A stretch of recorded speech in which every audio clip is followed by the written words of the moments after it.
Le téléphone sonna alors que j'étais en train de plier le linge. Sans même regarder l'écran, je coinçai le combiné entre mon épaule et mon oreille et continuai de plier les draps avec soin. « Maman, tu es là ?» La voix de Nathalie semblait agacée, comme si ce n'était pas son premier appel. J'avais encore dû le manquer, en laissant mon téléphone dans une autre pièce. « Oui, ma chérie. Je t'écoute. Tu te souviens au moins de ce que je t'ai dit la semaine dernière à propos de la promotion ? » Je me figeai un instant, une tête d'oreiller entre les mains. Bien sûr que je m'en souvenais. Nathalie avait enfin été promue directrice régionale de sa chaîne de supermarchés après 3 ans passés comme directrice de magasin. Elle le mentionnait à la moindre occasion. Évidemment, ma puce. Encore toutes mes félicitations. Alors, voilà. Sa voix prit une intonation que je connaissais bien, celle qu'elle employait quand elle voulait quelque chose de moi. On organise un dîner de famille ce vendredi à l'Azur, à 20h. Tu viendras ? L'Azur était l'un de ces nouveaux restaurants branchés du centre-ville de Lyon, ceux qui faisaient la couverture des magazines sur papier glacé. Je n'y avais jamais mis les pieds. D'habitude, nous nous retrouvions chez Nathalie ou dans un restaurant familial pour les grandes occasions. À l'Azur ? Demandai-je, essayant de me souvenir où il se trouvait. Ce n'est pas un peu cher ? Nathalie poussa un lourd soupir. Maman, j'ai eu une augmentation. Une augmentation conséquente. On peut bien s'offrir un bon dîner dans un bel endroit. On. Elle disait toujours on, pour parler d'elle, de son mari Laurent, et de leurs enfants, Oé et Léo. Je n'étais pas incluse dans ce on, même si je leur donnais souvent de l'argent quand ils traversaient des passes difficiles. Et c'était souvent le cas, malgré toutes les augmentations de Nathalie. D'accord, ma chérie, j'y serai. Et, maman. Nathalie hésita. Mais une tenue correcte, d'accord ? C'est un endroit très prestigieux. Sur ce, elle me dit au revoir à la hâte, prétextant un emploi du temps chargé. Je reposai le téléphone et regardai mes mains. Des doigts noueux, avec de minuscules bribes de tissu incrustées sous les ongles, souvenir de décennies de travail. 42 ans derrière une machine à coudre dans une usine d'uniformes, ça ne passe pas inaperçu. Une tenue correcte. Je m'approchai de l'armoire et ouvris la porte. Qu'est-ce qui pouvait bien être considéré comme « correct » pour un dîner dans un restaurant chic ? Je sortais rarement, hormis pour aller au supermarché, à la poste, et parfois au café du coin où je retrouvais Marthe. Ma garde-robe se composait de vêtements confortables, quelques jeans, des t-shirts, 2 ou 3 chemisiers, des pulls chauds pour l'hiver et des robes légères pour l'été. Et puis il y avait cette robe, l'unique. Une robe bleu marine pour les grandes occasions, que je portais à tous les événements importants depuis 15 ans. Le mariage de Nathalie et Laurent, la remise du bac de mes petits-enfants, les enterrements. Je sortis la robe de l'armoire et l'examinai d'un œil critique. Elle semblait tout à fait décente. Une coupe classique, une longueur modeste juste en dessous des genoux, des manches 3/4. Un peu froissée, mais un coup de fer à repasser arrangerait ça facilement. Elle n'avait certes rien de moderne ou de luxueux, mais elle était propre et en bon état. Ça devrait faire l'affaire. Le vendredi, je me levai tôt pour me préparer. Je pris une douche, me lavai soigneusement les cheveux et les coiffai. À 65 ans, mes cheveux étaient presque entièrement gris, mais ils restaient épais. Je les avais toujours gardés courts. C'était plus pratique ainsi. Pas de chichi avec le coiffage. Nathalie disait souvent que cette coupe me donnait l'air d'une grand-mère de province typique, mais je m'en moquais. J'enfilai ma robe bleu marine, des chaussures confortables mais correctes avec un petit talon. Et j'appliquai même un léger maquillage, un peu de fond de teint pour masquer les taches de vieillesse, un rouge à lèvres neutre et une touche de mascara. Je me regardai dans le miroir et décidai que j'avais l'air tout à fait présentable pour mon âge. L'Azur se révéla être un établissement tendance, avec d'immenses baies vitrées et une enseigne au néon. Même de l'extérieur, l'endroit semblait hors de prix. J'étais venue en bus et j'avais marché un peu, alors j'étais peut-être légèrement essoufflée et moite en arrivant enfin devant l'entrée. Le vigile à la porte me lança un regard perplexe quand je lui dis que j'avais rendez-vous avec la famille Durand. Il doutait manifestement que je puisse avoir un lien avec les clients d'un tel établissement, mais il me laissa entrer quand même. Le restaurant était baigné d'une lumière tamisée, avec une musique d'ambiance que je ne reconnus pas. Une jeune hôtesse en tailleur noir me sourit poliment, mais je remarquai que son regard s'attarda une seconde sur ma robe. « Bonsoir madame, je peux vous aider ?» demanda-t-elle. « J'ai rendez-vous avec la famille Durand. »« Oh, bien sûr. Ils vous attendent déjà. » Laissez-moi vous accompagner. Elle me guida à travers une salle remplie de gens en tenues coûteuses, des femmes en robes exquises, des hommes en costumes élégants. Je commençais involontairement à me voûter, me sentant complètement déplacée. Nathalie, Laurent et les enfants étaient assis à une table près de la fenêtre. Ma fille était impeccable dans son nouveau tailleur beige, coiffée et maquillée à la perfection. Zoé, ma petite fille de 17 ans, portait une robe noire à la mode que je trouvais un peu trop décolletée pour son âge. Laurent et Léo, 15 ans, étaient en costume, même si je pouvais lire sur le visage de mon petit-fils que sa cravate le gênait manifestement. « Ah, voilà mamie !» annonça Nathalie un peu trop fort alors que j'approchais de la table. Zoé grimaça légèrement et baissa rapidement les yeux sur son téléphone. Léo me sourit, et ce fut le seul sourire sincère à cette table. « Salut, mamie », dit-il en se levant pour me serrer dans ses bras. « Bonjour, mon grand », le serrai-je en retour, sentant à quel point il avait grandi ces derniers mois. Nous ne nous voyions pas très souvent. Nathalie était toujours trop occupée pour amener les enfants me voir, et je vivais loin d'eux, dans un vieux quartier. « Maman, assieds-toi », dit Nathalie en désignant une chaise vide. « On a déjà commandé, mais je me suis permis de choisir pour toi.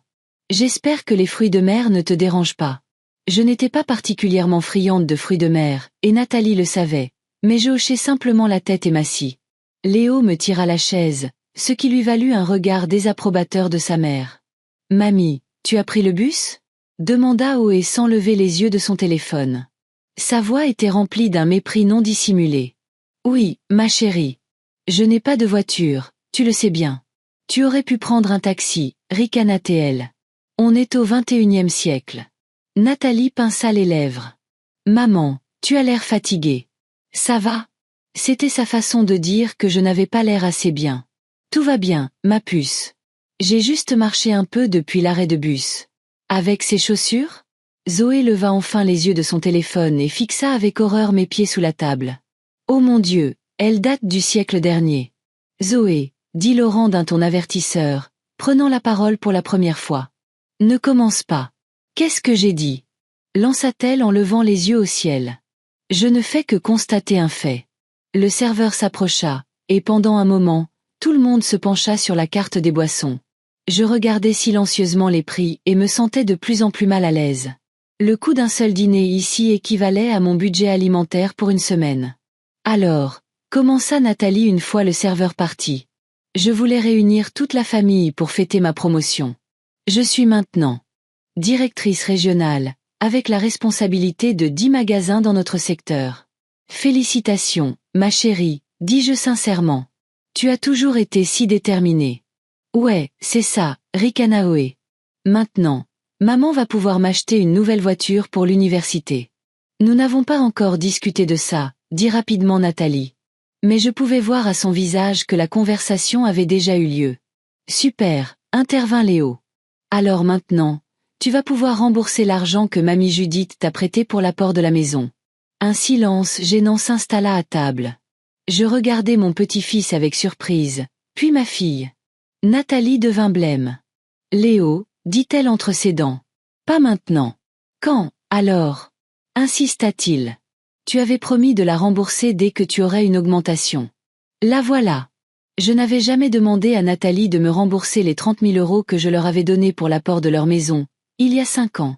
C'étaient mes économies, mais j'estimais qu'ils étaient plus importants pour ma fille et sa famille que pour moi. Nathalie avait promis de les rembourser un jour, mais je ne comptais pas vraiment dessus. Léo, ça suffit, intervint Laurent. On en discutera à la maison. Bien sûr, on en discutera, marmonna Léo. Comme toujours. Zoé ricana et se replongea dans son téléphone. Oh mon Dieu, Ashley ne va jamais croire où on est, s'exclama-t-elle en prenant un selfie. Poussez-vous tous. Je veux que le logo du restaurant sur le mur apparaisse. Nous nous décalâmes docilement pour qu'elle puisse prendre la photo. Mamie, tu pourrais, ne pas être sur la photo ? Dit soudain Zoé. Sans vouloir t'offenser, mais tu gâches un peu la composition. Je m'écartai en silence, sentant mes joues rougir de honte. Zoé, s'exclama Léo, indigné. Mais qu'est-ce que tu racontes ? Quoi ? Haussa-t-elle les épaules. Mamie sait bien qu'elle n'est pas très présentable. Cette robe, sérieusement, elle est antique. Et sa coupe de cheveux, et ses chaussures. Elle grimaça. On dirait que tu viens de débarquer du train. Les gens nous regardent. Je jetai un coup d'œil autour de moi. Effectivement, plusieurs clients des tables voisines nous lançaient des regards curieux. Très probablement attirés par la voix forte de Zoé. Mais à ce moment-là, il me sembla qu'ils me regardaient spécifiquement, moi. Une vieille femme dans une robe bleue usée au milieu de cette foule glamour. Zoé, tu présentes tes excuses à ta grand-mère, tout de suite, dit Laurent, mais sa voix manquait d'assurance. Nathalie restait silencieuse, étudiant le menu avec une attention exagérée. Pourquoi faire? Demanda Zoé, sincèrement surprise. J'ai juste dit la vérité. Regarde-la. On dirait qu'elle est venue mendier.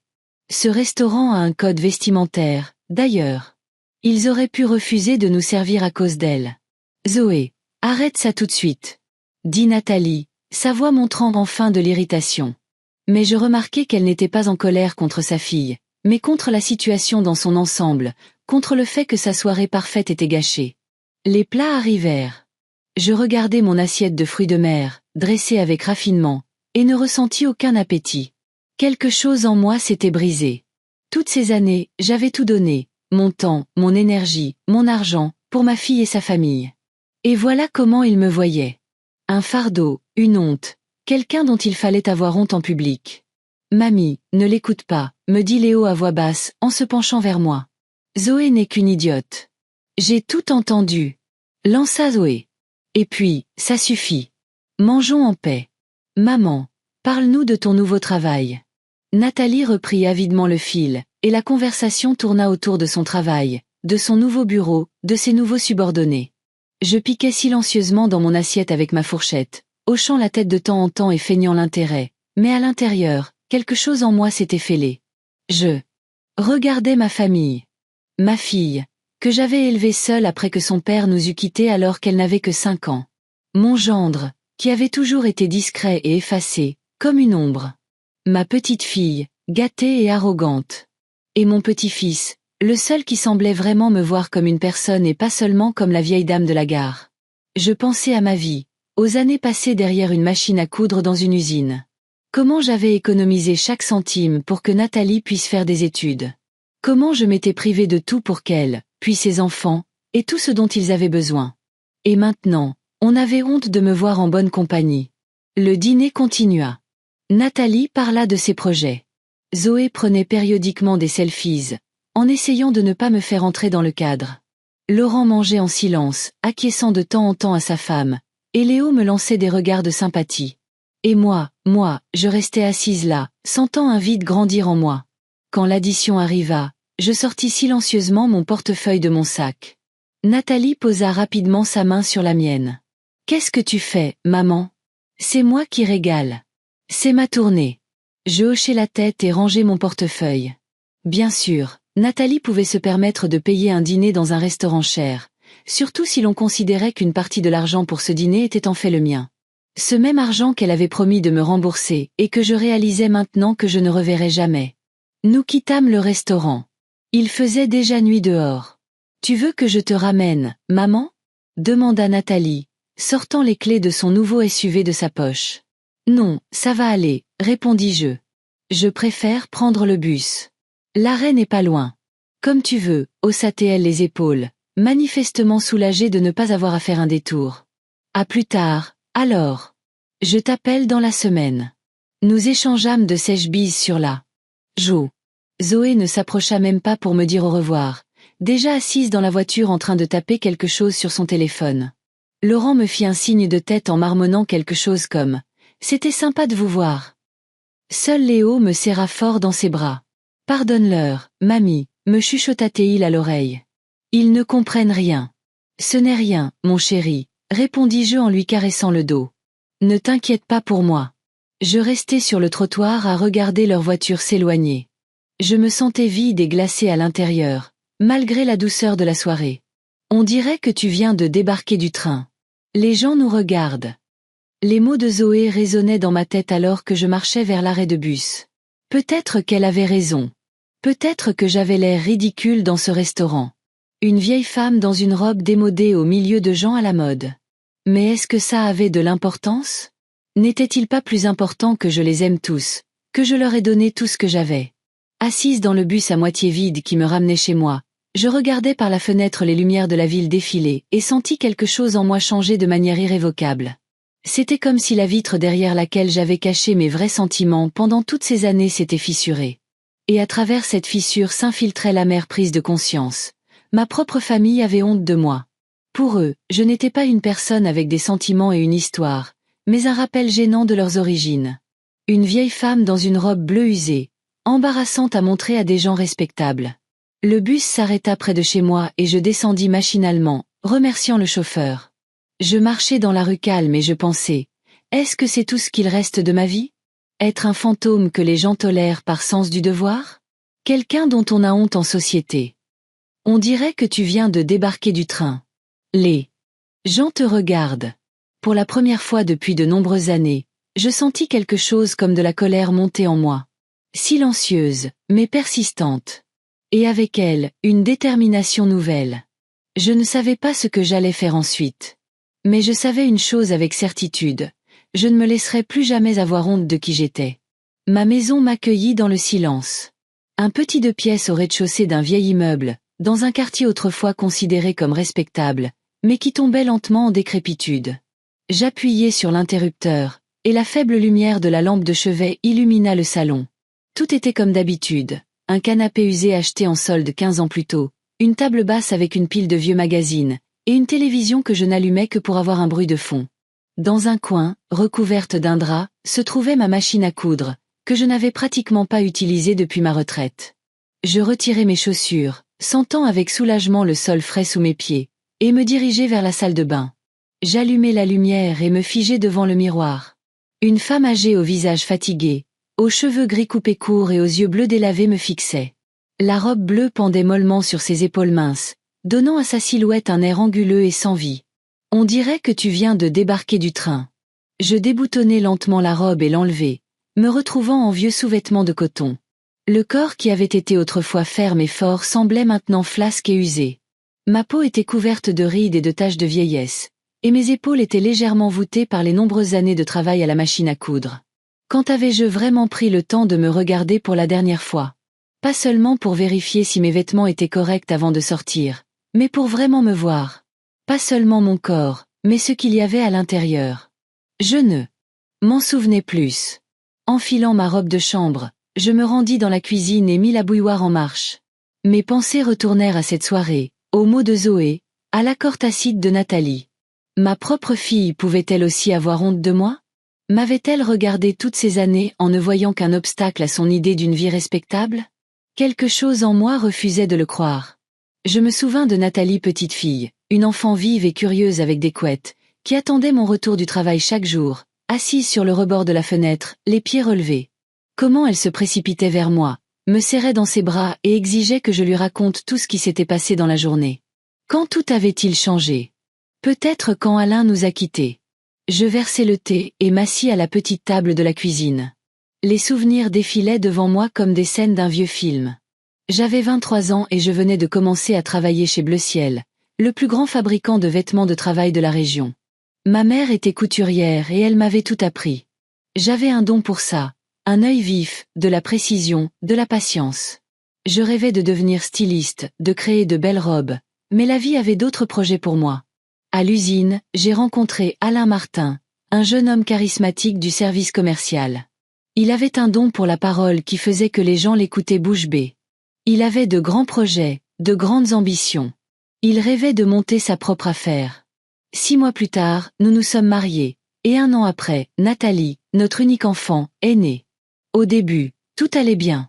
Alain travaillait dur, obtenait des promotions, et nous avions même commencé à économiser pour une petite maison. J'étais retournée à l'usine quand Nathalie a eu 1 an.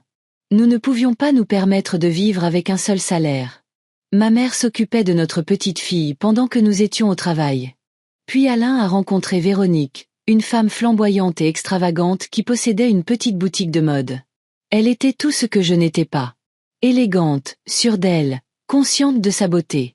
Alain a commencé à rester tard au travail, à rentrer tard. Je me doutais de ce qui se passait, mais je continuais à faire comme si de rien n'était. Pour le bien de Nathalie. Il nous a quittés quand Nathalie avait 5 ans.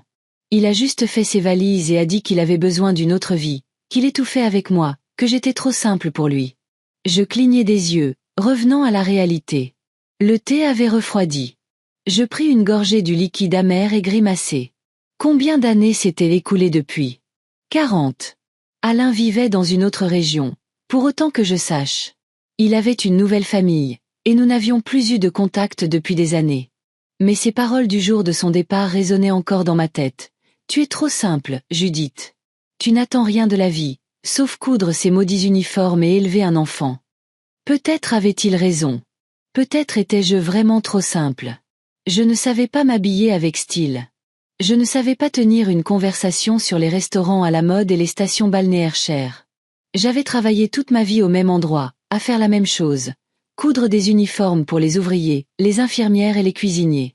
J'étais une bonne couturière, et on m'appréciait pour la qualité de mon travail. Mais ce n'était qu'un travail, un moyen de gagner sa vie, pas une carrière dont on pouvait être fier. Après le départ d'Alain, toute mon attention s'est concentrée sur Nathalie. Je faisais des heures supplémentaires, prenais des services en plus pour offrir à ma fille tout ce dont elle avait besoin. Je voulais qu'elle ait ce que je n'avais pas eu. Une bonne éducation et la possibilité de choisir sa propre voie dans la vie. Je ne voulais pas qu'elle répète mon destin, devenir une mère. Célibataire sans profession et sans perspective. Et Nathalie a bien réussi à l'école. C'était une fille intelligente, un peu renfermée après le départ de son père, mais déterminée. Elle a obtenu son bac avec de bonnes notes et est allée à l'université pour étudier le management. J'étais si fière d'elle. Quand elle a rencontré Laurent, j'étais ravie. Il semblait être un garçon fiable et calme. Il travaillait comme technicien, réparant des unités de réfrigération industrielle. Pas la profession la plus prestigieuse, mais stable et bien payée. Je pensais qu'il serait pour Nathalie ce qu'Alain n'avait pas pu être pour moi.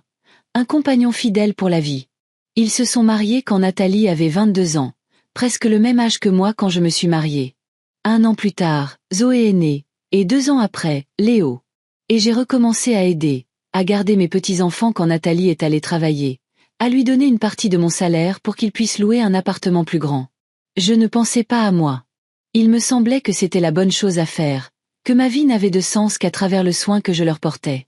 Maintenant, assise dans la cuisine de mon petit appartement, je réalisais soudain que dans tout ce souci des autres, je m'étais complètement perdue. J'étais devenue si habituée à être invisible, une ombre, un soutien pour les autres, que j'avais cessé d'exister en tant qu'individu. J'étais devenue une fonction, une grand-mère, une mère, une couturière. Mais pas une femme, pas Judith. Le téléphone sonna, me tirant de mes pensées. L'écran s'illumina du nom de Marthe. Judith? La voix rauque de ma meilleure amie retentit au téléphone. Comment vas-tu? Tu es rentrée de ce dîner chic? Marthe Rivière était mon amie depuis près de 40 ans. Nous nous étions rencontrés quand elle avait obtenu un poste de conductrice de bus scolaire et avait commencé à ramener Nathalie de l'école. Marthe était une femme directe, parfois même abrupte, mais elle avait un cœur en or. Elle disait toujours ce qu'elle pensait, sans se soucier de la façon dont les autres le prendraient. Oui, je suis à la maison, répondis-je. Comment ça s'est passé? Je parie que ta princesse s'est vantée de sa promotion à tout bout de champ. Il y avait une pointe d'ironie dans la voix de Marthe. Elle n'avait jamais particulièrement apprécié Nathalie, la considérant gâtée et ingrate. Eh bien, oui, en fait. J'hésitais, ne sachant pas si je devais lui raconter ce qui s'était passé. Mais Marthe, comme toujours, sentit que quelque chose n'allait pas. Allez, Judith. Crache le morceau. Qu'est-ce qui s'est passé? J'entends à ta voix que tu es contrariée. Et je lui ai tout raconté, le restaurant, les regards des autres clients, les paroles de Zoé, l'accord silencieux de Nathalie, comment je me sentais déplacée, comme si je m'étais égarée dans un endroit où je n'avais pas ma place. Marthe écouta en silence, se contentant de renifler ou de marmonner de temps en temps. Quand j'eus fini, elle marqua une pause, puis dit, « Tu sais, Judith, ça fait longtemps que je veux te le dire, mais tu as toujours été si protectrice envers ta fille que je n'osais pas. Mais maintenant, je vais le dire franchement, tu les laisses te marcher sur les pieds. Nathalie comme cette petite peste de Zoé. Que veux-tu dire? Demandai-je, même si au fond de moi, je connaissais déjà la réponse. Je veux dire ce que j'ai dit. Depuis combien d'années tu leur donnes tout? Ton temps, ton argent, ton énergie. Combien de fois t'es-tu privé du strict nécessaire pour qu'elles puissent avoir ce qu'elles voulaient? Et elle Est-ce que Nathalie a déjà pensé à ce que tu veux, toi? T'a-t-elle déjà demandé comment tu vivais avec ta maigre retraite? Non. Elle ne vient te voir que quand elle a besoin de quelque chose. De l'argent, de la garde d'enfants, un soutien moral. Et dès que tu demandes quelque chose pour toi, elle trouve immédiatement 1000 raisons pour lesquelles c'est impossible. Je gardai le silence. Marthe avait raison. Mais ça faisait mal de l'entendre. Et ta petite fille, continua Marthe, s'échauffant de plus en plus. Une vraie princesse gâtée. On dirait que tu viens de débarquer du train. Sérieusement? Tous ces vêtements ont été achetés avec ton argent. Ce même argent que Nathalie t'a emprunté et n'a jamais remboursé. Marthe, arrête, demandai-je doucement. Je n'ai jamais demandé à être remboursée. Exactement. S'exclama-t-elle. Tu ne demandes jamais rien pour toi. Tu es tellement habitué à être invisible que tu t'es convaincu que tu ne mérites pas mieux. Comme si tu devais être reconnaissante qu'elle te laisse faire partie de leur vie. Ce n'est pas normal, Judith. Ça ne devrait pas être comme ça. Je regardai par la fenêtre la rue sombre et sentis une étrange sensation grandir en moi. Un mélange de douleur, de colère et d'une nouvelle émotion inconnue. Comme si je me réveillais enfin après un long sommeil. Tu sais ce que je vais te dire. La voix de Marthe devint plus calme. Tu mérites mieux, Judith. Tu mérites le respect. Tu mérites d'être vue. Pas comme une grand-mère commode qui est toujours là pour aider, mais comme un être humain. Comme une femme qui a sa propre vie, ses propres sentiments, ses propres désirs. J'ai 65 ans, Marthe, dis-je avec un sourire amer. Quel désir! Quelle vie! Tout ça est derrière moi maintenant. N'importe quoi. Lança-t-elle. J'en ai 67 et je commence à peine à vivre pour mon propre plaisir. À faire ce qui me plaît, pas ce que les autres attendent de moi. Et il est grand temps que tu commences à faire de même. Je soupirai. Facile à dire, mais que pouvais-je changer concrètement? Comment pouvais-je commencer à vivre pour mon propre plaisir alors que toute ma vie était construite autour du soin des autres? Par où commencer? Demandai-je. Commence petit, répondit Marthe. Par exemple, arrête d'être invisible. Depuis combien d'années? Portes-tu la même robe pour chaque occasion? Depuis combien d'années as-tu la même coiffure? Quand as-tu acheté quelque chose pour toi pour la dernière fois? Pas parce que tu en avais besoin, mais simplement parce que tu en avais envie. J'y réfléchis. Quand était-ce, la dernière fois? Je ne m'en souvenais plus. Je ne sais pas comment m'habiller à la mode, avouai-je. Et je ne suis pas sûre d'en avoir besoin. À mon âge, il est trop tard pour changer. Il n'est jamais trop tard, répliqua Marthe. Et il ne s'agit pas de suivre la mode. Il s'agit de trouver ton style. Quelque chose qui reflète ta personnalité, pas qui la cache. Tu as été couturière toute ta vie, bon sang. Tu en sais plus sur les vêtements, les tissus et la façon dont ils tombent que la plupart des gens. C'était vrai. J'en savais plus sur la confection de vêtements que la moyenne, mais c'est une chose de coudre des uniformes à partir de patrons, et une autre de créer quelque chose de personnel, de unique. Et autre chose, continua Marthe. Tu dois arrêter d'être leur distributeur de billets. Si Nathalie ne t'a pas encore remboursé, elle ne le fera jamais. Et tu as plus besoin de cet argent qu'elle. Tu vis avec une retraite qui suffit à peine à payer ton loyer et à acheter à manger. Je ne peux pas lui demander de l'argent, secouai-je la tête. C'est ma fille. Je lui ai donné cet argent de tout mon cœur. Alors, au moins, arrête de lui en donner d'autres, soupira Marthe. Combien de fois Nathalie t'a-t-elle emprunté de l'argent au cours de la dernière année? Je me souvins de plusieurs occasions. Quand Zoé avait eu besoin d'argent pour un nouveau téléphone, quand la voiture de Nathalie était tombée en panne, quand Laurent avait voulu acheter un nouvel outil pour son travail. Chaque fois, ils étaient venus me voir, et chaque fois, je leur avais donné tout ce que je pouvais, même si cela signifiait que je devrais me serrer la ceinture jusqu'à ma prochaine pension. Plusieurs fois, admis-je à contre-cœur. Exactement. Et ils ont tous les deux des emplois stables. Ils se sont simplement habitués à ce que tu les dépannes toujours. À ce que tu sois une solution de secours qu'ils peuvent utiliser quand ils le veulent. Ce n'est pas normal, Judith. Tu n'es pas un distributeur automatique. Tu es un être humain. Nous parlâmes encore un peu et Marthe promit de passer le lendemain. Après notre conversation, je restai longtemps dans la cuisine, à regarder par la fenêtre sombre et à réfléchir à ce qu'elle avait dit. Marthe avait-elle raison? Avais-je permis à Nathalie et à Zoé de me marcher sur les pieds? Étais-je devenue si invisible que je ne me voyais même plus moi-même? Je me levai et retournai devant le miroir de la salle de bain. La femme qui me fixait avait l'air fatiguée et perdue. Mais dans ses yeux, derrière le voile de la fatigue et de la soumission habituelle, je vis autre chose. Une étincelle. Une petite étincelle à peine perceptible, mais réelle. De vie. De désir. De colère. On dirait que tu viens de débarquer du train. Peut-être qu'il était temps de changer ça. Peut-être qu'il était temps de redevenir visible.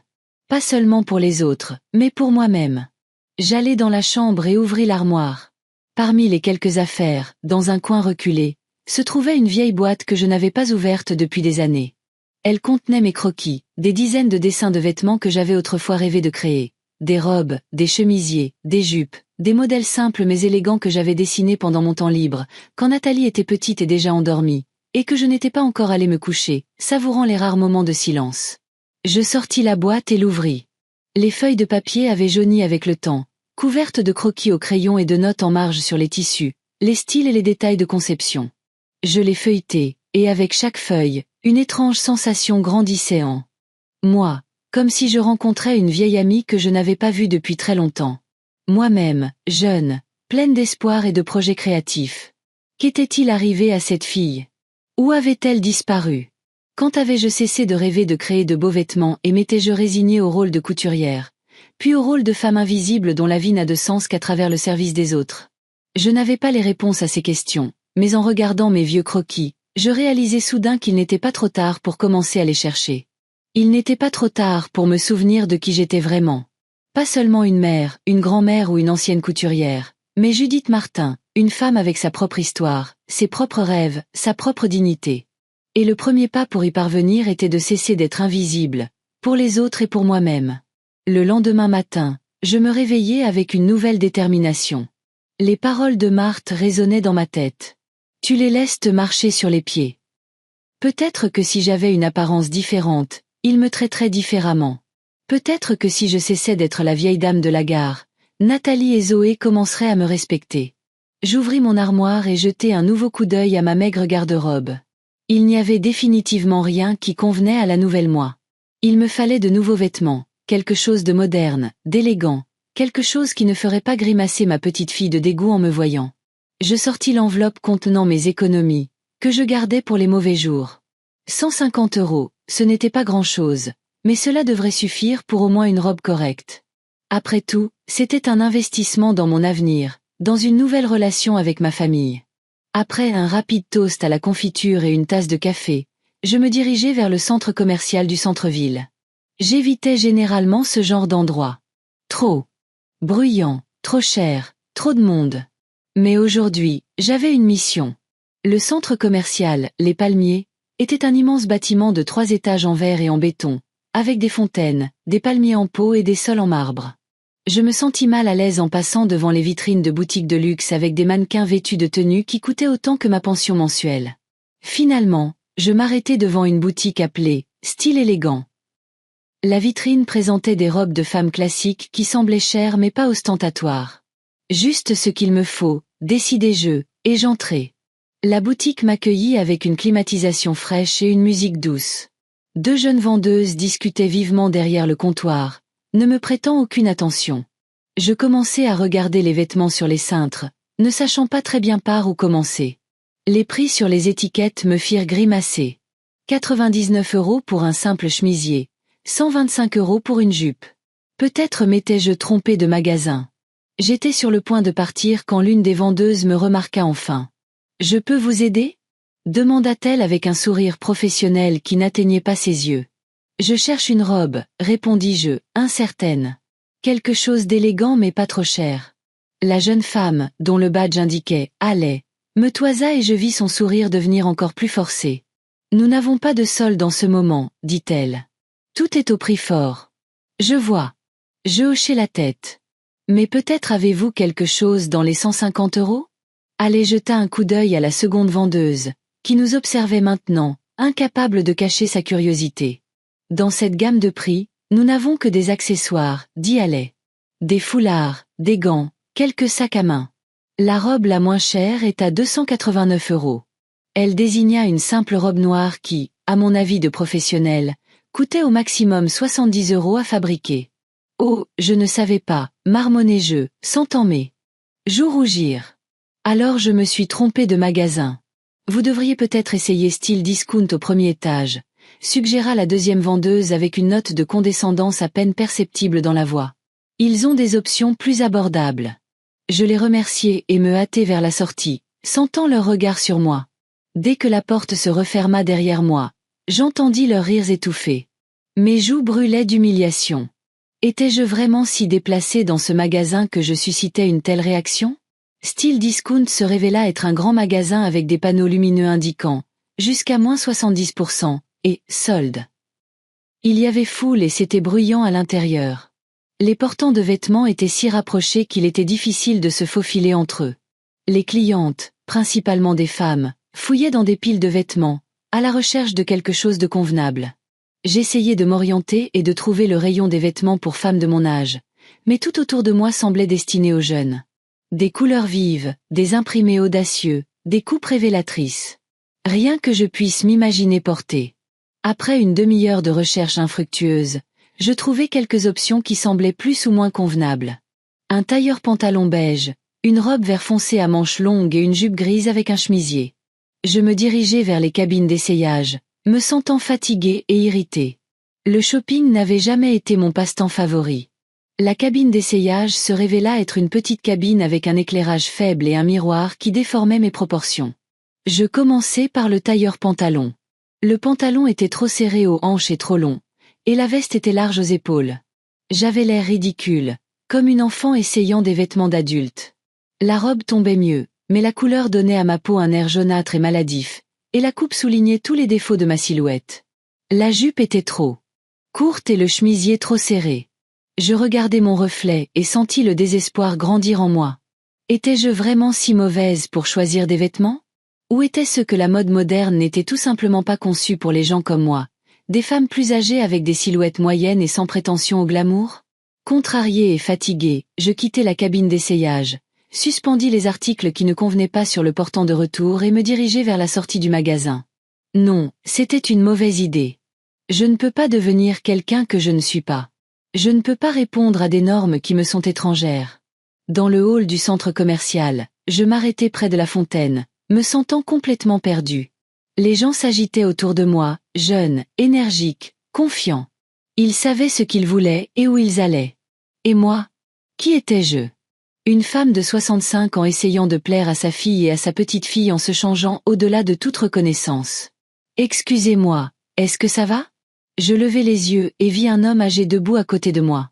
Il était grand, avec une barbe grise soigneusement taillée et des yeux bruns attentifs. Il était habillé simplement mais avec goût, un pantalon beige, une chemise bleue et une veste gris clair. Oui, merci, répondis-je automatiquement. Je suis juste un peu fatigué du shopping. Je comprends, hocha-t-il la tête avec un léger sourire. Ces centres commerciaux vous vident de toute votre énergie. Surtout quand vous cherchez quelque chose de précis et que vous ne le trouvez pas. Je souris en retour involontairement. Exactement. Quentin Lebrun, dit-il en tendant la main.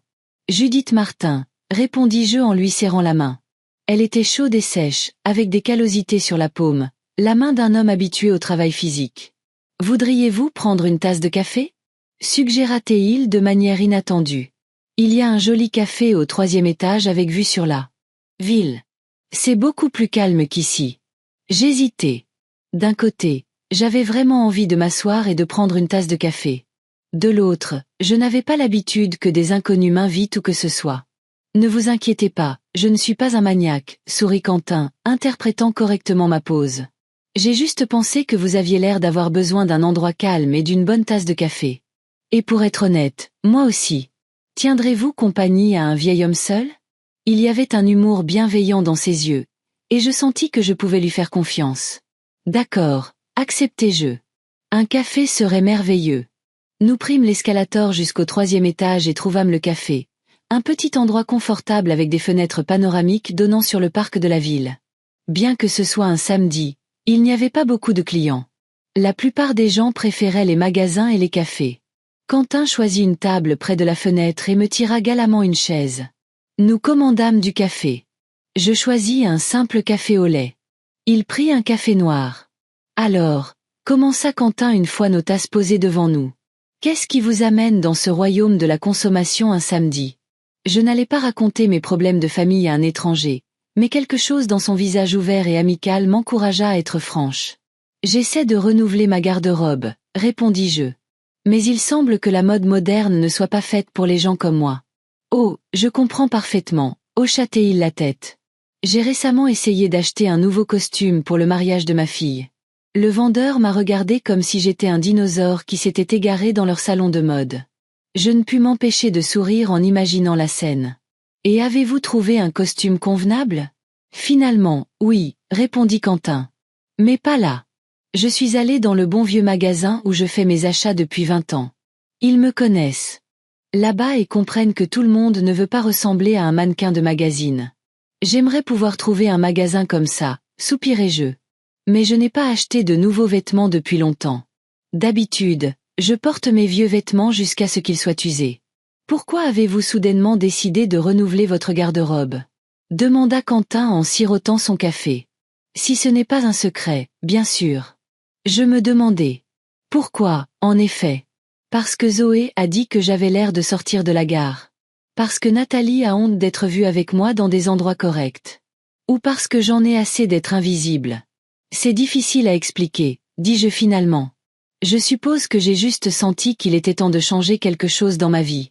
Commencer petit, avec les vêtements. Quentin me regarda attentivement, comme s'il pouvait voir plus que ce que je disais. Vous savez, Judith, parfois nous essayons de changer l'extérieur alors que ce dont nous avons vraiment besoin, c'est de changer l'intérieur. Ces mots touchèrent une corde sensible en moi. N'était-ce pas ce que j'avais fait? Essayer de changer mon apparence pour répondre aux attentes des autres au lieu de m'occuper de ce qui se passait en moi? Vous avez peut-être raison, dis-je doucement. Mais parfois, les changements extérieurs peuvent vous aider à vous sentir différente. Absolument, approuva Quentin. De nouveaux vêtements, une nouvelle coiffure. Toutes ces choses peuvent renforcer votre confiance en vous, mais seulement si vous choisissez des choses qui vous plaisent, à vous, pas des choses que vous pensez que les autres aimeront. Je sirotais mon café en silence, réfléchissant à ce qu'il disait. C'était vrai. Je n'avais même pas pensé à ce qui me plaisait. Je voulais trouver quelque chose qui ne ferait pas grimacer haut et de dégoût. Quelque chose qui rendrait Nathalie fière de moi au lieu d'avoir honte. Mais qu'en était-il de mes propres désirs? Vous vivez dans notre ville depuis longtemps? Demanda Quentin, changeant de sujet. Toute ma vie, répondis-je. Je suis né ici, j'ai grandi ici, j'ai travaillé à l'usine de confection Bleu Ciel pendant près de 40 ans, et j'ai pris ma retraite il y a 3 ans. Bleu Ciel? S'anima Quentin. Il fabriquait d'excellents vêtements de travail. J'ai encore une salopette que j'ai achetée il y a 15 ans. Elle a l'air neuve. C'est agréable à entendre, souris-je. Nous étions fiers de la qualité de nos produits. Que faisiez-vous là-bas, si ce n'est pas indiscret? J'étais couturière. Je cousais principalement des uniformes pour le personnel médical, parfois pour les travailleurs de l'industrie. Donc, vous êtes une professionnelle en matière de vêtements? Quentin semblait sincèrement intéressé. Eh bien, je ne dirais pas que je suis une experte en mode, dis-je, embarrassé. Plutôt en conception de vêtements, comment ils doivent s'adapter à la silhouette, quels tissus conviennent à quoi. Mais c'est merveilleux! S'exclama-t-il. Alors vous pourriez créer vous-même ce que vous aimez au lieu de le chercher dans ces magasins sans âme. Je le regardais avec surprise. L'idée ne m'était pas venue à l'esprit, même si elle était évidente. J'avais une machine à coudre, des compétences, même de vieux croquis. Pourquoi ne pas coudre quelque chose moi-même? Vous savez, vous avez raison, dis-je lentement. Je pourrais essayer. Vous voyez? Sourit Quentin, et ses yeux s'illuminèrent de chaleur. Parfois, la solution est juste là. Il suffit de regarder la situation sous un angle différent. Nous parlâmes pendant près d'1 heure de plus. Quentin me raconta qu'il avait travaillé comme contrôleur aérien à l'aéroport local. Retraité depuis 5 ans, il avait perdu sa femme il y a 3 ans. Il avait une fille qui vivait dans une autre région et qui allait bientôt se marier. Il vivait seul dans une petite maison près du parc, à quelques rues seulement de mon appartement, comme il s'est avéré. Nous avons dû nous croiser de nombreuses fois sans le savoir, remarqua-t-il. Peut-être, acquiesçai-je. Bien que je ne sorte que rarement, sauf pour le magasin et la poste. Je me promène dans le parc tous les matins, dit Quentin. C'est une habitude que j'ai prise quand je travaillais. Quand vous passez des années à travailler à l'intérieur, vous commencez à apprécier l'air frais et la verdure. Je comprends, hochai-je la tête. J'ai aussi passé la plus grande partie de ma vie entre les quatre murs d'une usine. La conversation se déroulait facilement et naturellement, et je fus surprise de me sentir si à l'aise avec quelqu'un d'autre que Marthe pour la première fois depuis longtemps. Quentin était un auditeur attentif et un interlocuteur intéressant. Il n'essayait pas de m'impressionner, ne parlait pas trop de lui, mais il ne me tenait pas à l'écart non plus. Être avec lui était apaisant. Quand nous payâmes enfin nos cafés, Quentin insista pour payer pour nous deux malgré mes protestations et nous quittâmes le café. Je me sentais complètement différente de ce que j'avais ressenti quelques heures plus tôt. Ma fatigue et ma déception avaient été remplacées par une étrange sensation d'excitation. « Puis-je vous raccompagner ?» demanda Quentin quand nous arrivâmes au premier étage du centre commercial. « Merci, mais je voulais m'arrêter au magasin de tissus, » répondis-je. J'ai décidé de m'essayer à la couture. « Oh, c'est une excellente idée, » dit-il avec approbation. « Alors je ne vous retiendrai pas, mais peut-être pourrions-nous nous revoir un de ces jours, prendre un café, ou simplement nous promener dans le parc. » Je sentis le sang me monter aux joues. Cet homme agréable voulait-il vraiment me revoir? J'adorerais, répondis-je, surprise de ma propre audace. Nous échangeâmes nos numéros de téléphone, et Quentin partit en me faisant un signe de la main. Je le regardai s'éloigner et sentis une sensation chaleureuse, presque oubliée, se répandre en moi. La joie de rencontrer quelqu'un qui me voyait non pas seulement comme une femme âgée, non pas seulement comme la mère ou la grand-mère de quelqu'un, mais comme une personne avec ses propres pensées, ses propres sentiments et son histoire. Je me dirigeai vers le magasin de tissus avec une nouvelle détermination. Fini d'essayer de répondre aux normes des autres.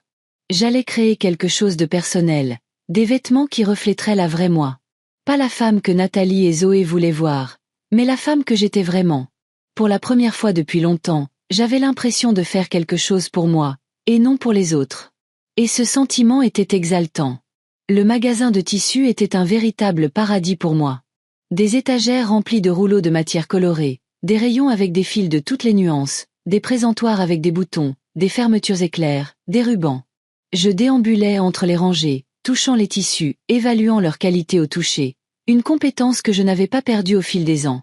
Après de longues délibérations, je choisis plusieurs pièces, du lin bleu marine avec un léger éclat, de la soie gris argenté et un tissu de coton doux de couleur ivoire. J'achetai également du nouveau fil, des aiguilles pour machine à coudre et plusieurs boutons de nacre. J'y dépensai la quasi-totalité de mes 150 €, mais je ressentis une étrange satisfaction. Cet argent n'avait pas été dépensé pour essayer de plaire aux autres, mais pour quelque chose que je voulais vraiment pour moi. En rentrant chez moi, la première chose que je fis fut de sortir ma machine à coudre de sa housse et de la dépoussiérer. Ma fidèle vieille Singer. Je l'avais achetée d'occasion il y a 30 ans, mais elle fonctionnait encore parfaitement. Mes mains se souvenaient de chaque détail, de chaque bouton et de chaque levier. J'enfilai l'aiguille, vérifiai la tension et fis un point d'essai sur un morceau de tissu. La machine ronronna doucement. Comme si elle était heureuse de reprendre du service. Puis je sortis ma boîte de croquis et les étalai sur la table. Les feuilles de papier, jaunies par le temps, étaient couvertes d'esquisses de robes, de chemisiers et de jupes. Certaines étaient très simples, d'autres avaient des détails intéressants. Un col inhabituel, un drapé original, un ourlet asymétrique. Je les feuilletai, me souvenant comment j'avais dessiné chacune d'elles, à quoi j'avais pensé, ce qui m'avait inspiré. Voici un croquis d'une robe que j'avais conçue après avoir visité une exposition de peinture impressionniste. Une silhouette simple, mais avec une palette de couleurs intéressantes inspirée des tableaux de Monet. Voici un croquis d'un chemisier avec des manches lanternes et des broderies sur le col. Je l'avais imaginé quand Nathalie avait 7 ans et était obsédée par les princesses de contes de fées. Voici un tailleur strict avec des détails inhabituels que j'avais dessiné en rêvant d'une promotion à l'usine qui n'est jamais venue. Tant de souvenirs, tant d'idées non réalisées. Pourquoi avais-je abandonné tout cela? Pourquoi avais-je laissé mes rêves prendre la poussière dans une boîte sur une étagère lointaine de l'armoire? La réponse était simple. Je m'étais trop préoccupée de m'occuper des autres, en m'oubliant moi-même. D'abord, il y a eu Nathalie, ses besoins, son éducation, son avenir. Puis il y a eu mes petits-enfants. Je voulais qu'ils aient tout ce que moi et leur mère n'avions pas eu. J'ai tellement essayé de leur donner une vie meilleure que j'en ai oublié la mienne. Parmi les croquis, j'en trouvai un qui me plaisait particulièrement. Une robe simple avec un col montant intéressant et une fermeture asymétrique. Elle était élégante, mais pas prétentieuse. Adaptée à une femme de mon âge, mais pas démodée. Juste ce qu'il me fallait. Je sortis du papier millimétré, un crayon et une règle, et commençai à travailler sur le patron. Le processus m'était familier. Je l'avais fait des milliers de fois à l'usine, bien que généralement à partir de patrons prêts à l'emploi plutôt que de mes propres croquis, mais le principe était le même. Je pris des mesures, calculai les proportions et fis des ajustements pour tenir compte des caractéristiques de la silhouette. Le temps passa sans que je m'en aperçoive. J'étais complètement absorbée par mon travail, oubliant mes problèmes, les paroles de Zoé et ma déception suite à mon shopping infructueux. Il n'y avait que moi, le papier, le crayon et l'idée qui prenaient progressivement forme. Quand la sonnette retentit, je levai les yeux avec surprise. Il était presque 18 heures. J'avais travaillé sans interruption pendant presque toute la journée. Qui pouvait bien venir me voir un dimanche soir? En ouvrant la porte, je fus surprise de voir Léo. « Mamie !» s'exclama-t-il en me serrant dans ses bras. Tu ne répondais pas au téléphone, et je me suis inquiétée. Des appels? Je regardais, confuse, mon téléphone posé sur la table dans le couloir. Il était éteint. Apparemment, la batterie était morte pendant que je travaillais. Oh, je suis désolée, mon chéri. Je me suis laissé emporter et je n'ai pas remarqué. Ce n'est pas grave, sourit Léo. L'important, c'est que tu ailles bien. Je peux entrer? Bien sûr. Je m'écartai, le laissant entrer dans l'appartement. C'est juste un peu le désordre créatif ici. Léo entra dans le salon et regarda avec intérêt les patrons, les croquis et les morceaux de tissu éparpillés partout. Waouh, tu es en train de coudre quelque chose? Oui, j'ai décidé de dépoussiérer mes vieilles compétences, dis-je, un peu embarrassé, comme si on m'avait surprise à faire quelque chose d'inapproprié. C'est trop cool, s'exclama Léo sincèrement, en regardant mes croquis. Tu as imaginé tout ça toi-même? On dirait que ça sort d'un magazine de mode. Son enthousiasme était si authentique que je ne pus m'empêcher de sourire. Merci, mon chéri. Ce sont de vieux croquis que j'ai faits il y a des années. J'ai enfin décidé de donner vie à l'un d'entre eux. Ce sera cette robe bleue? Léo montra le croquis sur lequel je travaillais. Oui, avec ce tissu. Je lui montrai un morceau de lin bleu marine. Cool. Il passa la main sur le tissu. C'est si élégant. Ça t'ira super bien, mamie. Je regardais mon petit-fils avec émotion. À 15 ans, c'était un grand garçon mince aux cheveux bruns ébouriffés et aux yeux gris sérieux. De toute la famille, c'est lui qui me ressemblait le plus. Les mêmes yeux, le même ovale du visage, la même habitude de froncer les sourcils quand il était plongé dans ses pensées. Merci, Léo. Qu'est-ce qui t'amène chez moi un dimanche soir? Tes parents savent que tu es ici? Le visage de Léo s'assombrit légèrement. Je leur ai dit que j'allais chez un ami pour réviser. Ils ne vérifient pas. Maman est occupée à préparer une présentation importante et papa répare le lave-vaisselle.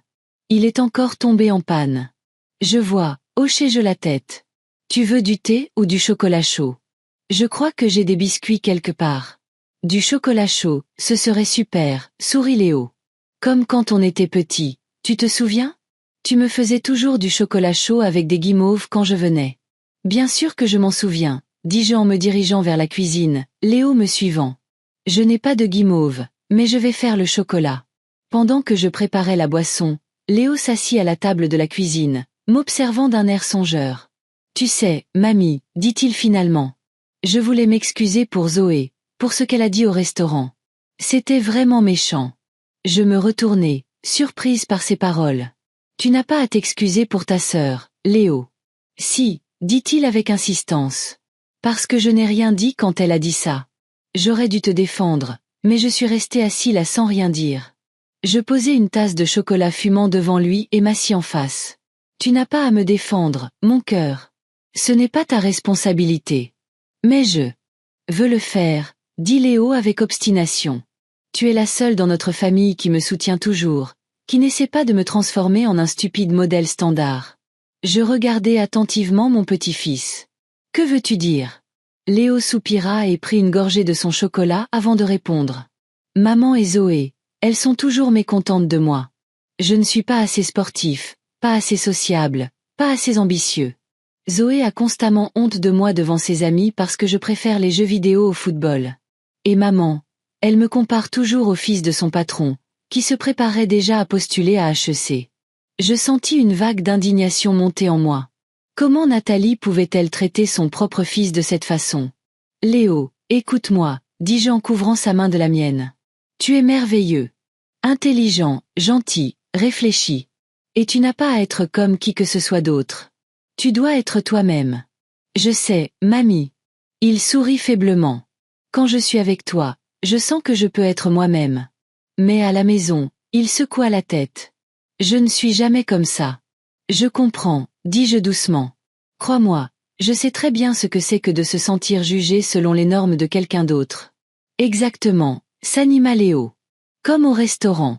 Zoé a agi comme si tu devais ressembler à un mannequin sorti d'un magazine.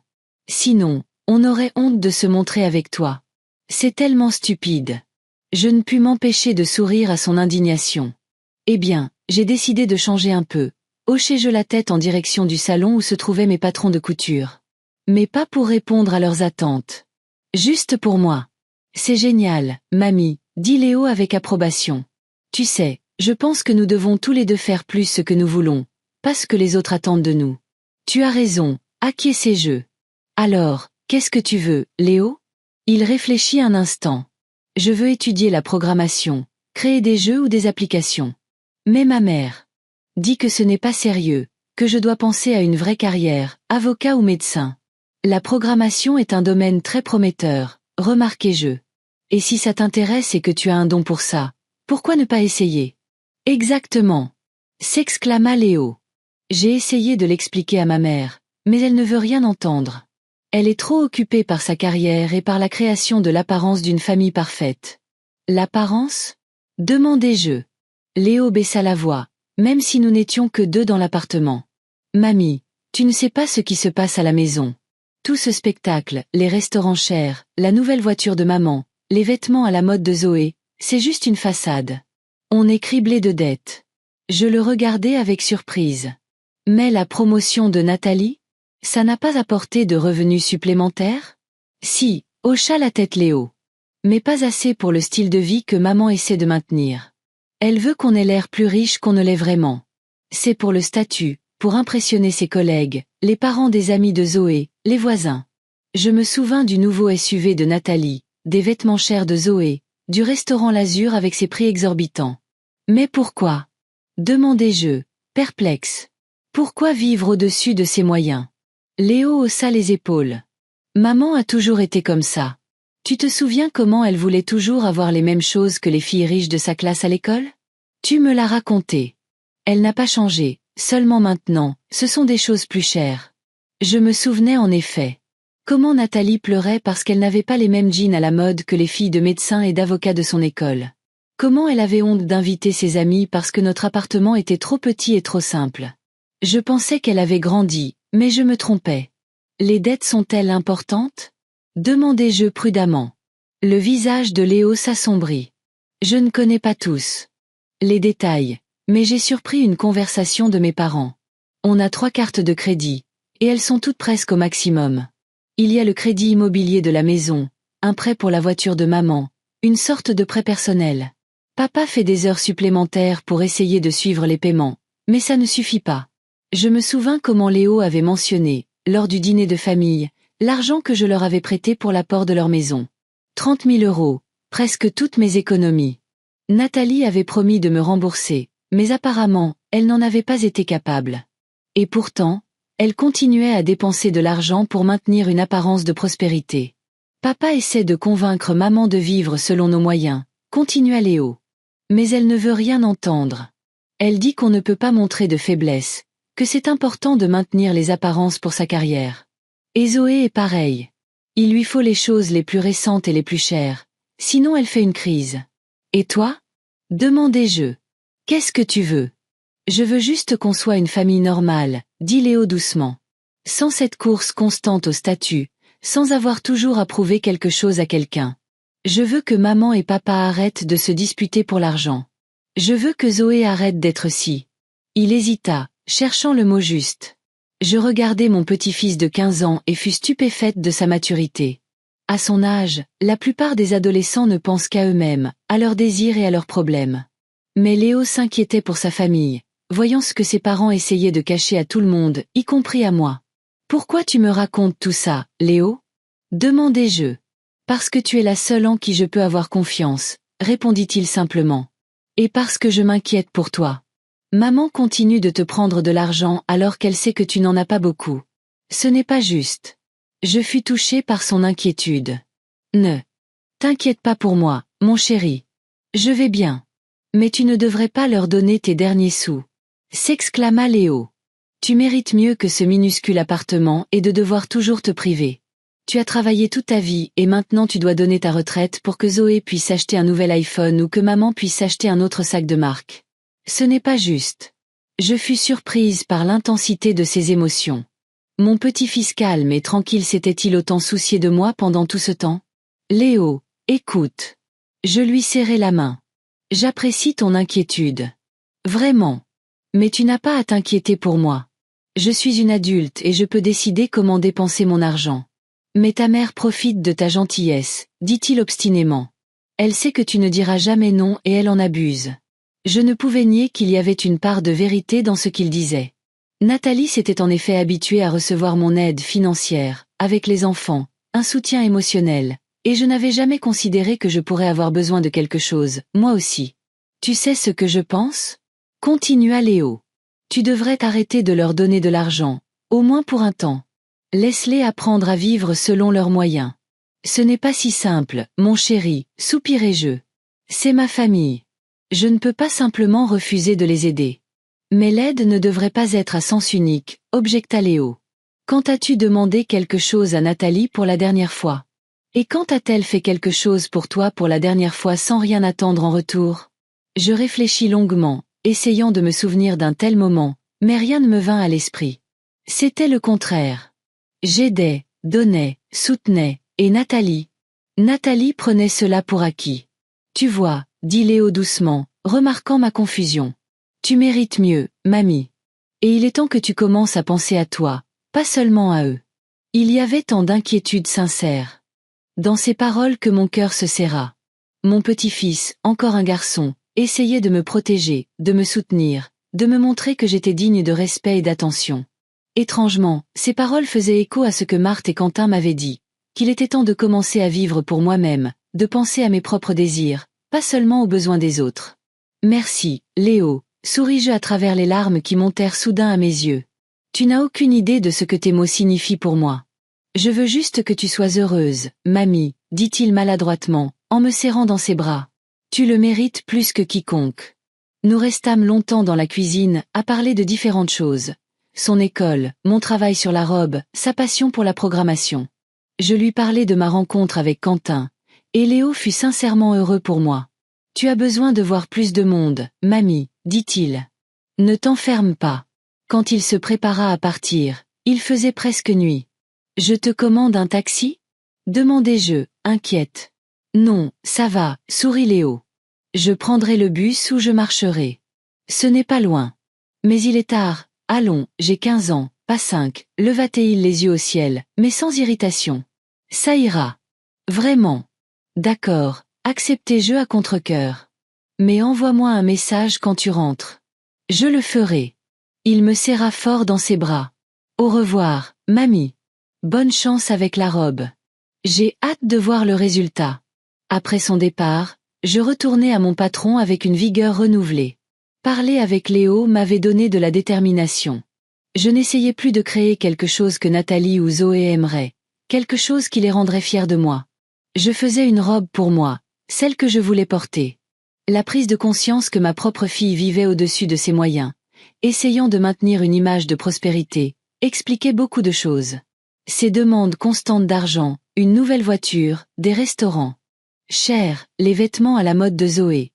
Tout cela faisait partie du masque qu'elle portait pour le monde. Et peut-être que ma simple robe bleue et mon style de vie modeste étaient un rappel désagréable de ses véritables origines. Une famille simple avec une couturière célibataire. Mais je m'en moquais maintenant. Pour la première fois depuis longtemps, j'avais l'impression de faire quelque chose de réel, de personnel, et que j'avais un allié, mon petit-fils incroyablement sage et attentionné. 2 semaines s'étaient écoulées depuis ma conversation avec Léo. Beaucoup de choses s'étaient passées pendant ce temps. J'avais terminé la couture de la robe et j'étais satisfaite du résultat. Le lin bleu marine avec son léger éclat s'accordait parfaitement avec mes yeux, et la fermeture asymétrique ainsi que le col montant donnaient à la tenue une touche unique. La robe était simple mais élégante, et surtout, confortable. Je me sentais moi-même dedans. Quentin et moi nous étions revus plusieurs fois. Nous nous étions promenés dans le parc, avions bu du café dans un petit café confortable près de chez moi, et avions simplement parlé de tout et de rien. Il était attentionné, gentil et, comme il s'est avéré, partageait beaucoup de mes centres d'intérêt. Être avec lui était facile et apaisant, chose que je n'avais ressentie avec personne d'autre que Marthe depuis longtemps. Léo était passé presque tous les week-ends, et nous nous étions encore plus rapprochés. Il observait avec intérêt le processus de confection de la robe, posait des questions et partageait ses succès en programmation. Une fois, il était venu avec Quentin. Ils s'étaient croisés à l'arrêt de bus et avaient commencé à discuter. À ma grande surprise, ils s'étaient bien entendus. Ils aimaient tous les deux les échecs et la science-fiction. Et puis Nathalie appela. Elle semblait tendue lorsqu'elle m'invita à un autre dîner de famille. Cette fois, en l'honneur de l'anniversaire de Laurent. Rien de spécial. Ajouta-t-elle rapidement. Juste pour s'asseoir au restaurant et fêter ça. À l'Azur ? Demandai-je, me souvenant de notre précédente expérience malheureuse. Non, hésita Nathalie. Cette fois, nous allons à la table familiale. C'est plus familial. Je remarquai un changement dans son ton, moins assuré, plus réservé. Peut-être que Léo avait raison, et que la situation financière de la famille ne permettait plus le luxe ostentatoire de l'Azur. Bien sûr, je viendrai, répondis-je. À quelle heure ? 19h, vendredi soir. Je peux passer te prendre si tu veux. Ça, c'était nouveau. Nathalie ne proposait généralement pas de me conduire, préférant que je me débrouille par moi-même. Merci, mais non merci, dis-je. Je prendrai un taxi. Un taxi ? S'étonna Nathalie. Mais c'est cher. Je peux me le permettre, dis-je fermement, me souvenant de ma conversation avec Léo sur les finances. Il était temps de montrer que je pouvais prendre mes propres décisions, même si elles semblaient irrationnelles à ma fille. D'accord, comme tu veux, Nathalie semblait confuse. À vendredi. Le vendredi arriva plus vite que je ne l'avais prévu. J'enfilai ma nouvelle robe bleue, me maquillai légèrement et demandai même à Marthe de m'aider avec mes cheveux. Rien de radical. Juste un peu de coiffage sur mes cheveux gris courts pour leur donner un air plus stylé. Je choisis de simples boucles d'oreilles en argent et un fin bracelet pour accompagner la robe, un cadeau de Nathalie pour un anniversaire lointain que je portais rarement. En me regardant dans le miroir, je ne vis pas une dame luxueusement vêtue de la haute société, mais la vieille dame de la gare avait disparu. Me regardait une femme âgée soignée, le dos droit, les yeux clairs et une expression calme et confiante. Une femme qui connaissait sa valeur. Avant de partir, j'appelai Quentin. « Bonne chance, dit-il. Rappelle-toi, tu y vas pour toi, pas pour eux. Et si quelque chose ne va pas, appelle-moi. Je serai dans le coin. » Son soutien me donna de la force. J'appelai un taxi et me dirigeai vers le rendez-vous familial. La table familiale était un restaurant familial typique, confortable, avec un éclairage chaleureux, des plantes en pot et une odeur de pain frais. Rien à voir avec le chic froid de l'Azur. Il n'y avait ni code vestimentaire ni serveur snob, et les clients étaient des gens ordinaires venus savourer un bon repas dans un cadre agréable. Nathalie, Laurent et les enfants attendaient déjà à une table au fond de la salle. Je remarquai que Nathalie me jeta un regard surpris quand je m'approchai d'eux. « Maman !» Sa voix semblait perplexe. « Tu as l'air différente. »« Bonjour, ma chérie. » Je souris et l'embrassai sur la joue. « Bon anniversaire, Laurent. » « Merci, Judith. » Mon gendre hocha la tête en se levant pour me serrer dans ses bras. « Je suis content que tu aies pu venir. »« Waouh !» rayonna Léo en me voyant. « Tu es magnifique. C'est la robe que tu as faite ? » « Oui, mon chéri. » Je lui souris avec gratitude. « Je l'ai terminée la semaine dernière. »« Attends, » interrompit Zoé, levant les yeux de son téléphone pour la première fois. « Tu as fait cette robe toi-même ? » « Oui. » dis-je en m'asseyant sur une chaise libre à côté de Léo. J'ai été couturière pendant près de 40 ans, tu te souviens ? Mais, ça n'a pas l'air d'un uniforme de travail, hésita Zoé. On dirait une robe de créateur. Sa voix était remplie de surprise, à la limite de l'incrédulité. Elle ne s'attendait clairement pas à ce que sa grand-mère soit capable de créer quelque chose d'aussi élégant. Merci, ma chérie. Je décidai de prendre ces paroles comme un compliment, bien que ce n'en fût probablement pas un. J'ai dessiné ce modèle il y a de nombreuses années, mais je n'ai jamais eu le temps de le réaliser. Tu l'as dessiné? Nathalie semblait sincèrement surprise. Je ne savais pas que tu avais été styliste. Il y a beaucoup de choses que tu ne sais pas sur moi, ma chérie, dis-je doucement. Une pause gênante s'installa à table, rompue par le serveur qui s'approcha de nous. Nous commandâmes. Je choisis des pâtes aux fruits de mer. Bien que je préfère habituellement des plats plus simples, ce soir était une soirée pour de nouveaux départs. Alors, comment s'est passée la semaine de tout le monde? Demanda Laurent, essayant de détendre l'atmosphère. Super, répondit immédiatement Nathalie. Tout va bien au bureau. Tous les magasins affichent des ventes en hausse. Les patrons sont contents. Tout va bien pour moi aussi, dit Léo. J'ai commencé à travailler sur un nouveau projet de programmation, une application pour aider les personnes âgées à apprendre à utiliser les smartphones. Mon professeur d'informatique pense que ça pourrait être prometteur. Vraiment? Je regardais mon petit-fils avec fierté. C'est merveilleux, Léo. Ouais, c'est génial que tu passes ton temps sur une application au lieu de te préparer pour une grande école, remarqua sarcastiquement Nathalie. Maman, j'ai 15 ans, répondit calmement Léo. J'ai encore 3 ans avant le bac, et la programmation est un domaine prometteur qui pourrait m'aider à entrer dans une bonne école d'ingénieur. Si tu arrives à y entrer avec tes notes de chimie et de physique, ricana Zoé. Il a d'excellentes notes en maths et en informatique, intervint-je. Et ce sont exactement les matières dont on a besoin pour la programmation. Zoé leva les yeux au ciel. Ouais, bien sûr. Défends-le, mamie. Tu le fais toujours. Et toi, Zoé? Demandai-je, décidant de changer de sujet. Comment ça se passe à l'école? Bien, haussa-t-elle les épaules. Rien de spécial. Puis elle s'anima soudainement. J'ai été invitée à la fête d'Ashley Brown ce samedi. Ses parents sont partis pour le week-end et ce sera une super fête. Nathalie fronça les sourcils. On en reparlera, Zoé. Je ne suis pas sûre que ce soit une bonne idée d'aller à une fête sans adultes. Maman, protesta Zoé. J'ai 17 ans. Tout le monde y va. Tout le monde n'est pas une raison, dit fermement Nathalie. Et d'ailleurs, il te faut une nouvelle robe?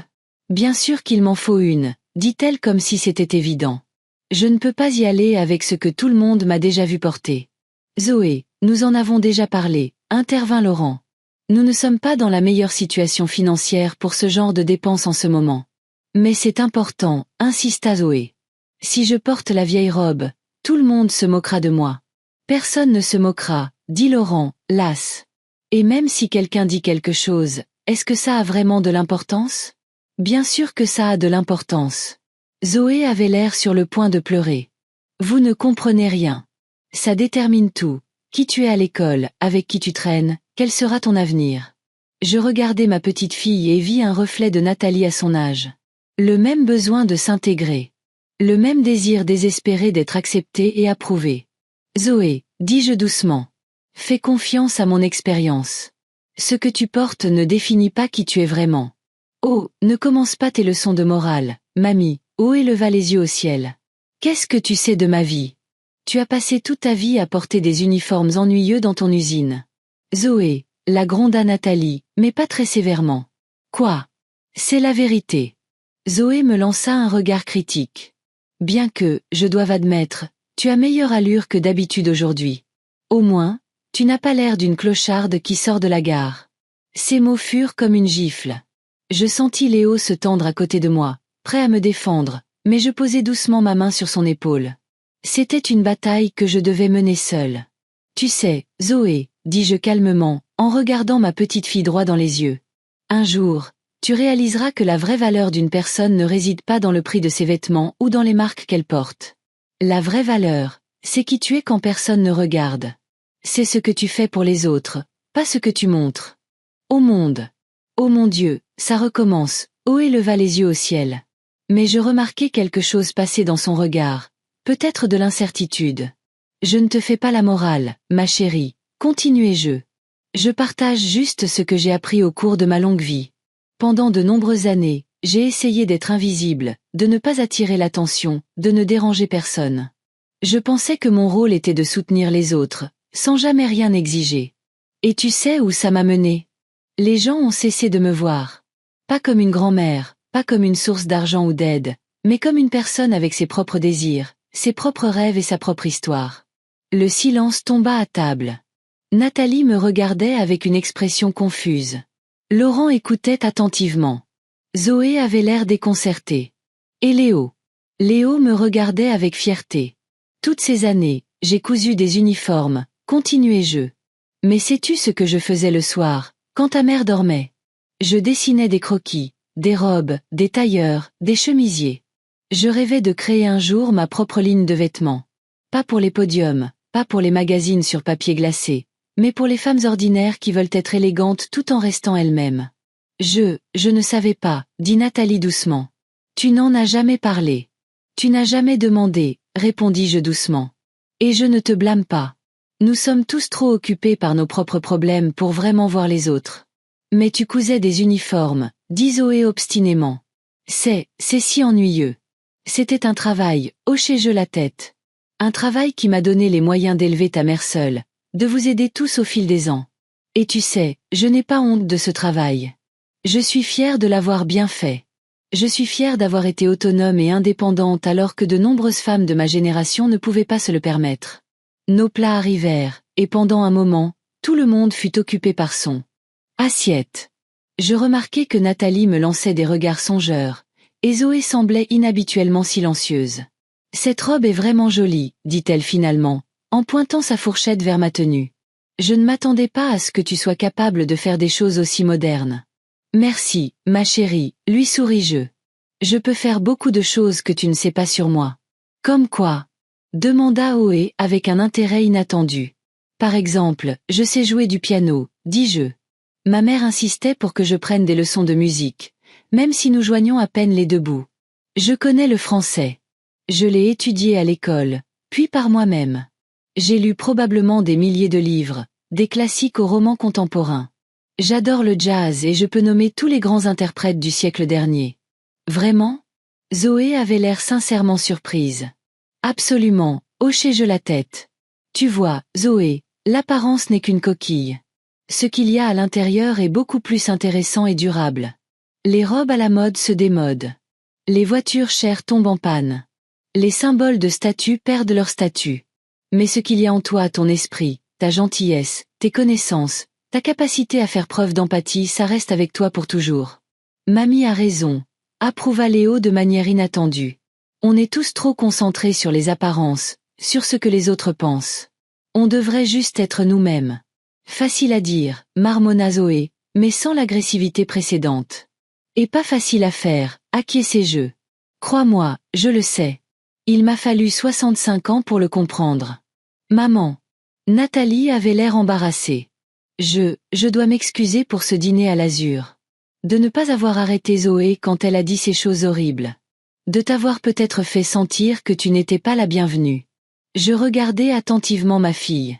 Pour la première fois depuis longtemps, elle ne ressemblait pas à une femme d'affaires confiante. Mais simplement à une femme fatiguée essayant de tout contrôler. Ce n'est rien, Nathalie, dis-je doucement.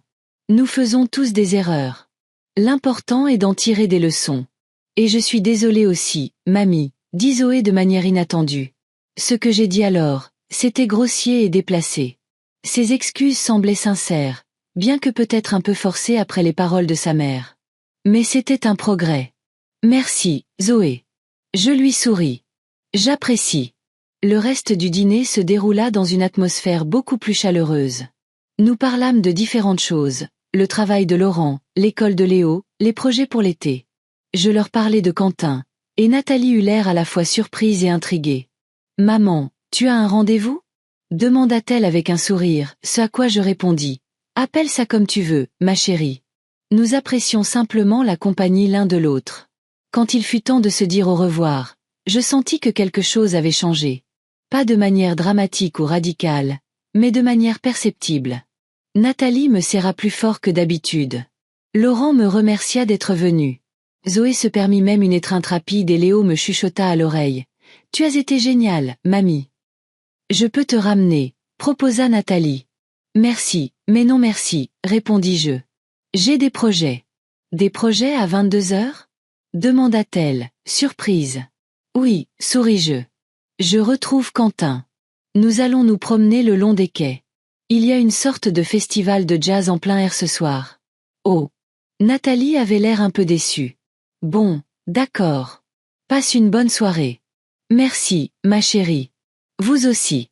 Je quittai le restaurant la tête haute, me sentant légère et libre. Pour la première fois depuis longtemps, je me sentais entière. Pas seulement une mère, une grand-mère ou une ancienne couturière, mais Judith Martin, une femme avec sa propre histoire, ses propres désirs et son propre style. Quentin m'attendait dans la rue, comme promis. Il se tenait près d'un lampadaire, vêtu d'un costume d'été clair, un bouquet de fleurs des champs à la main. Comment ça s'est passé? Demanda-t-il en me tendant les fleurs. Mieux que ce à quoi je m'attendais, répondis-je en inhalant leur parfum délicat. Beaucoup mieux. Vous avez l'air heureuse, remarqua-t-il en m'offrant son bras. Je me sens heureuse. Je pris son bras, et nous marchâmes lentement à travers la ville du soir. Au loin, on entendait de la musique de jazz, et les lumières des quais se reflétaient dans l'eau sombre. Pour la première fois depuis longtemps, mon cœur était léger et calme. De l'extérieur, nous devions avoir l'air tout à fait normaux, un couple de personnes âgées se promenant bras dessus, bras dessous dans la ville du soir. Mais à l'intérieur, je me sentais renouvelée, comme si j'étais née de nouveau. C'était comme si je m'étais enfin débarrassée du lourd fardeau des attentes des autres pour devenir moi-même. Pas parfaite, pas sans défaut, mais réelle. Vous savez, dit Quentin, en me regardant avec un sourire chaleureux. Vous êtes une femme incroyable, Judith Martin. Merci, souris-je en retour. Je commence à le comprendre. Nous marchions le long de la promenade, et les sons du jazz se faisaient plus forts. Une brise d'été chaude jouait dans mes cheveux. Devant moi s'étendait toute une vie.